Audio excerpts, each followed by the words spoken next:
Phrasing. What is phrasing? Phrasing is how you play music.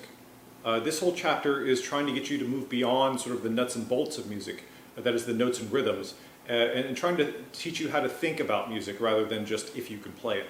What is a phrase? A phrase is a self-contained musical unit. It's something that has a beginning, a middle, and an end. I mean, you can play it and it can kind of stand on its own in the context of whatever piece you're playing. You know, when I was in middle school, the way I was taught to think about music was this. First, you learn your notes and rhythms. Once those are good, then you just add dynamics on top of it, right? And by doing so, hey presto, you have music.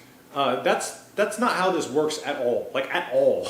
The name of the game in terms of music is direction. It's not dynamics, okay? Dynamics are a function of volume, and they're great for, like, for example, an ensemble and balancing things. That's what dynamics are really for. When it comes to music and melodies, what you're really listening for is direction.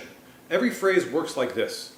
There is a peak for every phrase. There's a place you are going to and then also coming away from. This is not, the music says to crescendo, so I have to get louder.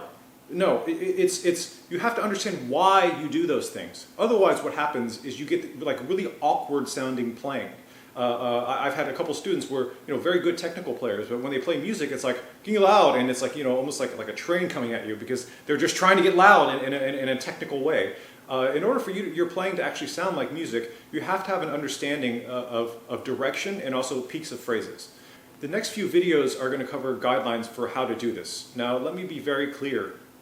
There are many, many correct answers. These are not hard and fast rules that always apply. You always have to use your own sensibility to see what is best for that specific situation.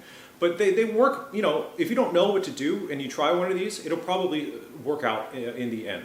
I'm going to draw a parallel between acting and music. If you go watch a movie, you may not know what great acting is, but for sure you know what bad acting is, right? Like you watch it and you just go, that doesn't work. You may not know the mechanics or the reasons why behind it, but you know exactly that it doesn't fit. Phrasing is very much like that. There are many, many correct answers for phrasing, but there are also wrong ones. So in the next few videos, I'm going to give you some guidelines as to what works best for most situations. You're going to have to use your own sensibility as to what will apply where or whatever.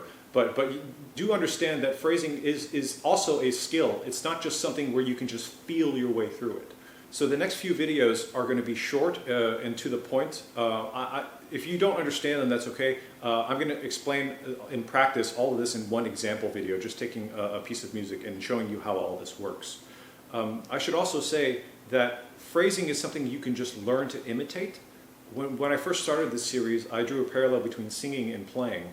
And in the description of this video, I'm going to leave a link for a very short piece by Mozart with a soprano in it. And if you just listen to it and you understand how she sings this, that's really what we're trying to accomplish with this whole chapter.